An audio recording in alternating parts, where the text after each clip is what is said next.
For decades, LIBOR, the London Interbank Offered Rate, sat quietly underneath the global financial system.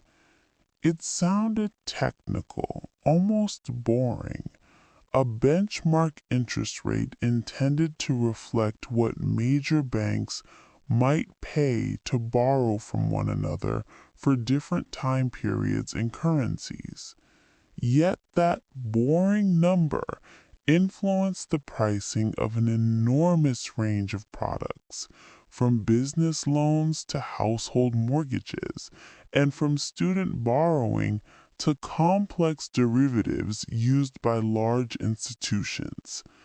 Because LIBOR was so widely referenced, small changes could ripple outward into payments and valuations across many markets.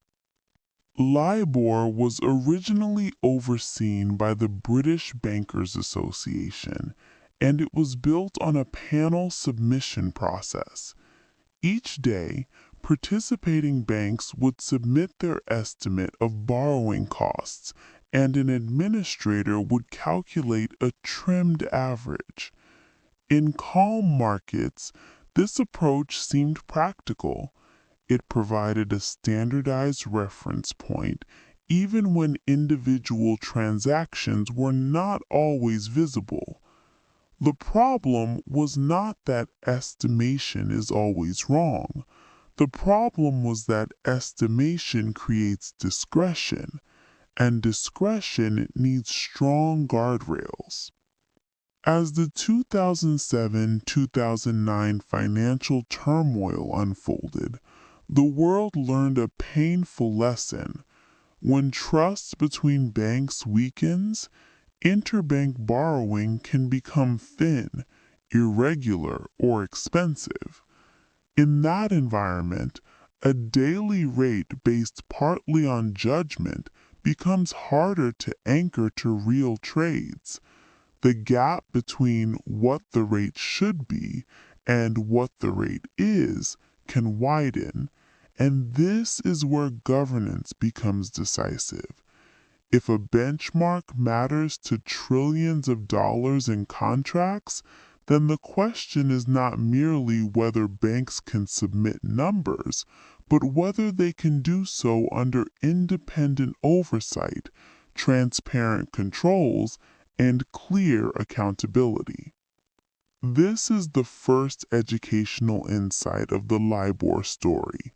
A benchmark can become systemically important before it becomes systemically protected.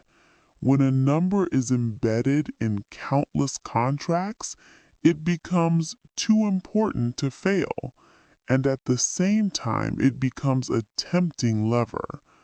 A benchmark is not just a statistic, it is a public utility for finance, and public utilities require disciplined rulemaking, robust supervision, and a culture where raising concerns is rewarded rather than punished. Another key vulnerability was the internal structure inside many institutions. The people responsible for submitting LIBOR-related inputs were often close enough, organizationally or culturally, to trading and profit centers that conflicts of interest could arise. Even if policies existed on paper, what matters is whether those policies are enforced by leaders with enough independence to say no, even when saying no is inconvenient. In many large organizations, inconvenient can be expensive, and that is why ethical resilience must be designed into the system. The LIBOR scandal later became a landmark case, not simply because wrongdoing was alleged, but because it revealed how institutional incentives can erode integrity when governance is weak. It challenged regulators to rethink what a benchmark should be. ideally rooted in actual transactions, backed by auditable records, and governed by rules that anticipate human pressure, especially during market stress. It also forced the public to confront a sobering reality. If a benchmark is widely trusted, the damage from misbehavior is not confined to one firm. It becomes a shared problem, felt in costs, confidence, and the credibility of markets themselves. Years later, LIBOR would be phased out and replaced by alternative reference rates in major currencies, reflecting a global effort to reduce reliance on estimates and increase reliance on observable transactions. To understand why LIBOR became vulnerable, it helps to focus on a simple idea. A benchmark is only as reliable as its method. LIBOR's daily settings were not always built from a rich pool of completed trades. They often relied on judgment about borrowing costs, especially when real interbank lending was limited. In ordinary times, the system's defenders argued that expert judgment could approximate reality, but in tense markets, judgment can be shaped by fear, reputation, or profit incentives. During and after the financial crisis, banks faced strong pressure to appear stable. If a bank seemed to be borrowing at a higher rate than peers, it could signal weakness. Even without any explicit coordination, the incentive to avoid looking vulnerable can influence behavior. When a benchmark depends on self-reported inputs, reputation becomes a hidden variable inside the rate itself. That undermines the central promise of a benchmark, that it reflects a market, not a marketing message. Another vulnerability was the organizational distance between a rate submission function and the parts of a bank that stood to gain or lose money based on that rate. In theory, rate submitters should be insulated, operating under compliance oversight and documented procedures. In practice, the boundary could blur. Communications inside institutions, later cited in regulatory findings and legal proceedings, suggested that submission processes could be influenced by improper requests. The scandal's enduring lesson is not about any single message. It is about how an organization can drift when leadership treats controls as optional and treats ethical concerns as obstacles. What makes this particularly important for an educational documentary is that the mechanism is not mysterious. It follows patterns seen in other compliance failures. Ambiguity grows when definitions are unclear. If the benchmark definition leaves room for reasonable interpretation, then people under pressure can interpret it in self-serving ways. Documentation weakens when speed and convenience are valued more than accuracy and auditability. Accountability fragments when no single independent authority owns the whole process end to end. Normalization takes hold when people tell themselves, "This is how the industry works," and stop testing whether it is truly acceptable.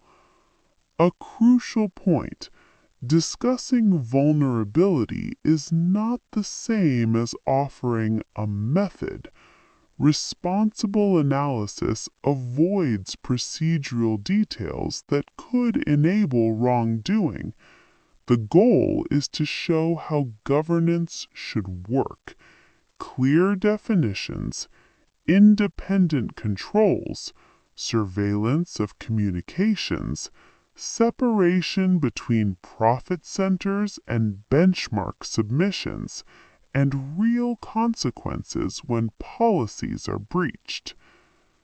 As concerns grew, questions emerged not only about the behavior of individuals, but also about the design of the benchmark ecosystem.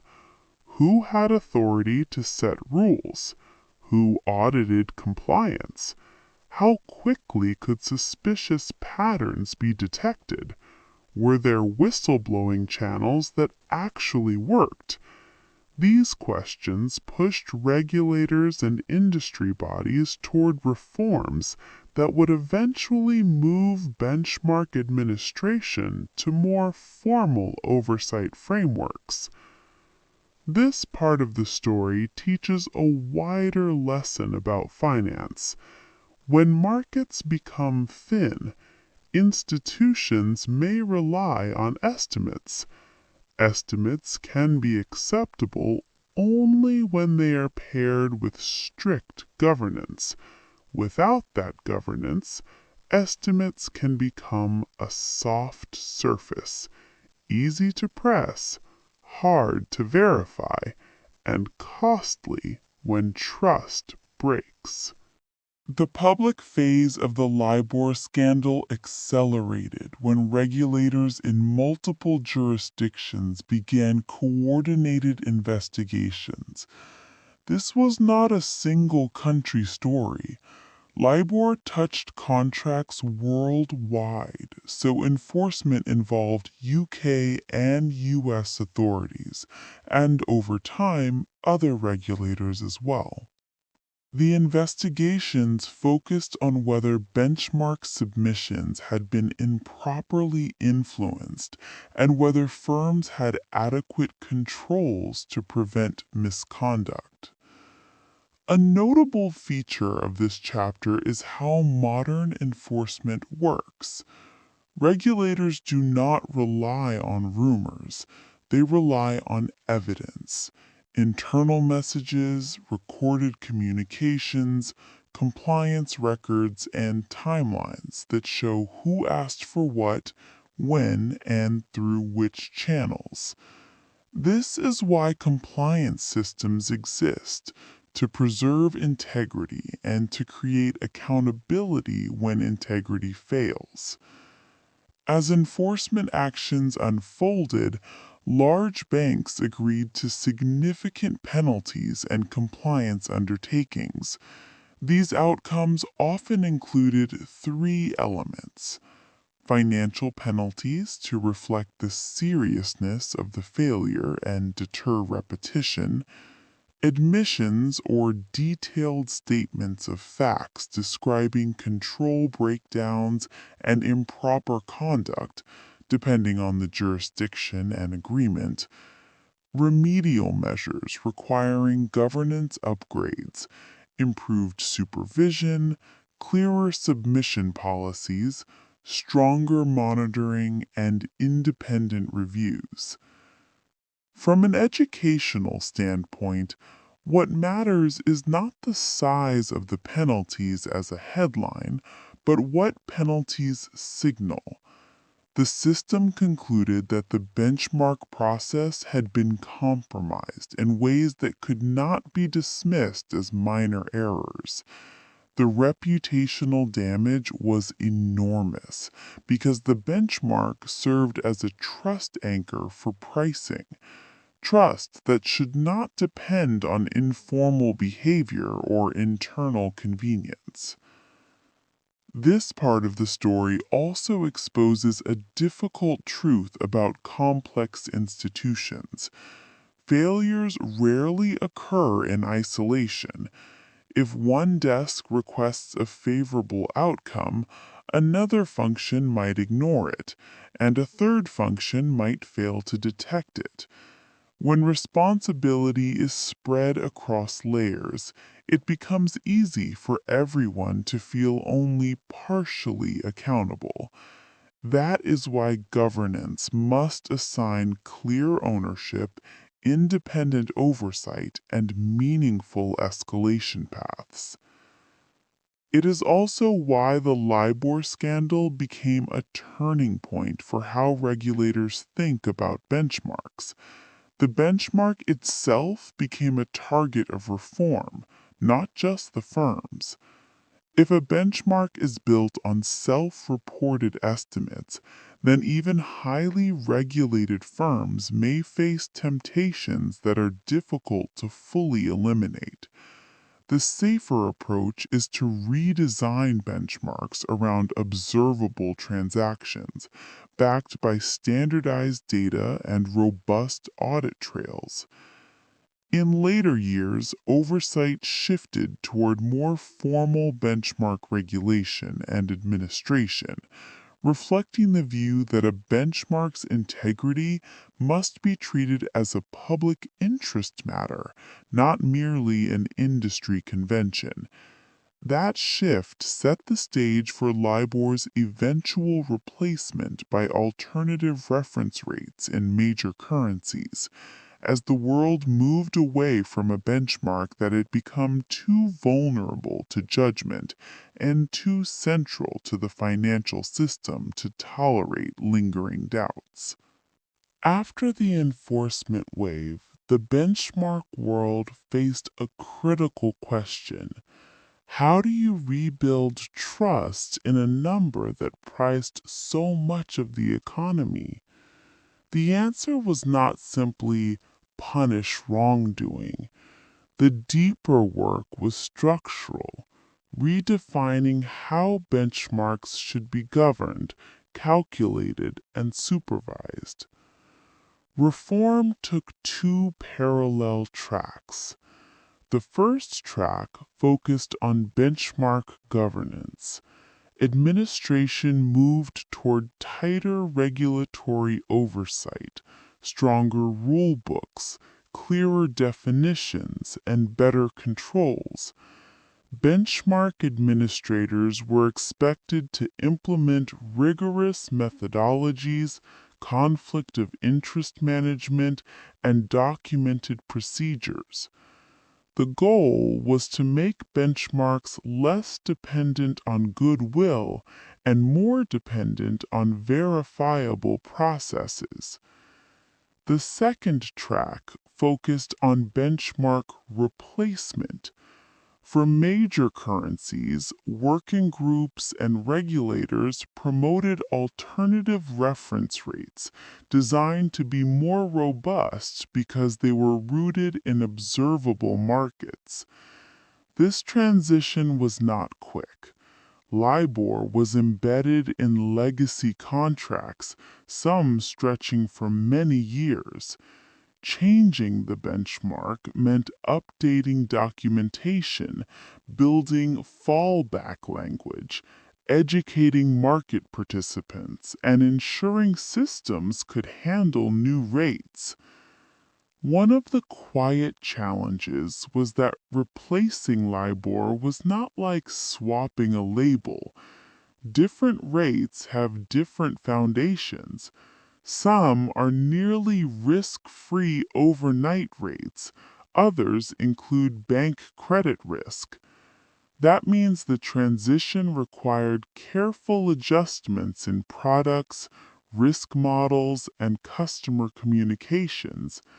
Done well, it reduces vulnerability. Done poorly, it can create confusion and disputes. So regulators emphasized standardized fallback mechanisms and industry coordination. In the UK and US, a major milestone arrived as LIBOR settings ceased or were restricted in phases, including decisions around synthetic LIBOR for limited legacy use in some contexts. The key message was consistent. LIBOR was no longer considered representative of underlying markets in the way it once claimed to be. For an educational documentary, the most useful lesson is that systems learn through pain. When a benchmark failure harms credibility, markets demand evidence, not reassurance. Trust us becomes show us. That is healthy. It pushes finance closer to the standards expected in other critical infrastructures: transparent methodology, independent oversight, and continual monitoring. It also teaches something about human behavior inside institutions. When incentives are misaligned, policies alone are not enough. Culture is shaped by what leaders reward. If leaders reward revenue without questioning the means, boundaries soften. If leaders reward integrity through promotions, recognition, and genuine protection for internal reporting, boundaries strengthen. The LIBOR scandal became a reference point in compliance training worldwide because it shows that small ethical compromises, repeated, can evolve into large systemic failure. The reform era did not erase the past, but it did change the future. Benchmarks moved towards stronger foundations, and the global system learned to treat benchmark integrity as a public trust issue, not just a technical procedure. While reforms progressed, the legal story continued, especially around individual prosecutions. This chapter is complex because it sits at the intersection of finance, criminal law, and fairness in trials. Courts were asked to decide not just what happened, but what specific legal standards should apply, and whether juries had been properly guided to assess dishonesty. A key figure in public coverage of LIBOR-related prosecutions was former trader Tom Hayes, whose case traveled through years of litigation. In the United States, a major appellate decision in 2022 reversed the convictions of two former traders in a related LIBOR case, with discussion around how LIBOR was defined and whether the evidence satisfied fraud standards. That U.S. decision became relevant in UK appeals as defendants argued that the legal framing used in earlier trials should be reconsidered. Then came a dramatic legal milestone in the UK. On July 23, 2025, the UK Supreme Court quashed the convictions of Tom Hayes and another trader, Carlo Palombo, concluding that their trials were unfair due to problems with jury directions related to dishonesty. The court's decision did not claim that concerns about benchmark conduct were imaginary. Rather, it focused on whether the legal process had properly equipped the jury to decide the case under the correct standards. The UK Serious Fraud Office later indicated it would not pursue retrials, judging that doing so would not serve the public interest. From an educational standpoint, this is a powerful lesson about rule of law. A system can condemn wrongdoing while still insisting that prosecutions must be fair and legally sound. If a trial is conducted under flawed instructions, convictions can be unsafe even when the underlying conduct is troubling. That distinction matters because legitimacy depends on process, not only outcomes. This legal turning point also raised broader questions. If key convictions are overturned, what does that mean for accountability? Some observers interpret it as a failure of enforcement. Others see it as proof that appellate safeguards work. In reality, both can be partly true. Enforcement may uncover misconduct and drive reform, while courts ensure that individual guilt is determined under correct legal standards.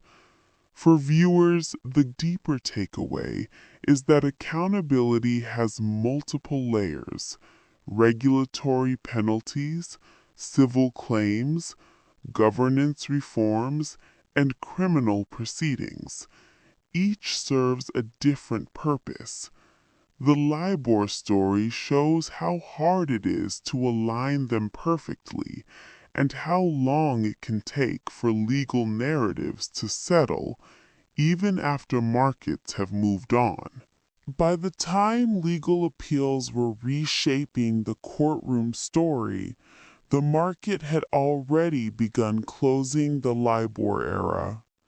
LIBOR was phased out for most uses, with major milestones in 2023 for U.S. dollar settings and limited synthetic publication in certain cases for legacy contracts.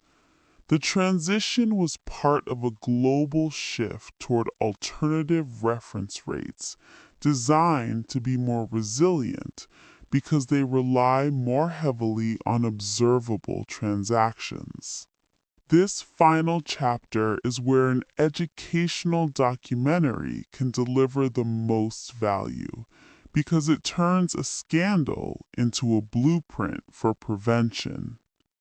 Lesson 1. Benchmarks must be verifiable. If a benchmark is built on judgment, it must have strict governance and auditability. Better still, it should be anchored to real transactions wherever possible. Lesson 2. Independence is not optional. Functions that influence public trust numbers must be insulated from profit incentives. Policies are not enough. Independence must be structural: reporting lines, controls, monitoring, and empowered compliance. Lesson 3. Thin markets are danger zones. When the underlying market becomes illiquid or fragmented, estimation becomes easier to contest and easier to pressure. That is when oversight must increase, not decrease. Lesson 4. Culture is a control system. Organizations often talk about culture as a soft concept.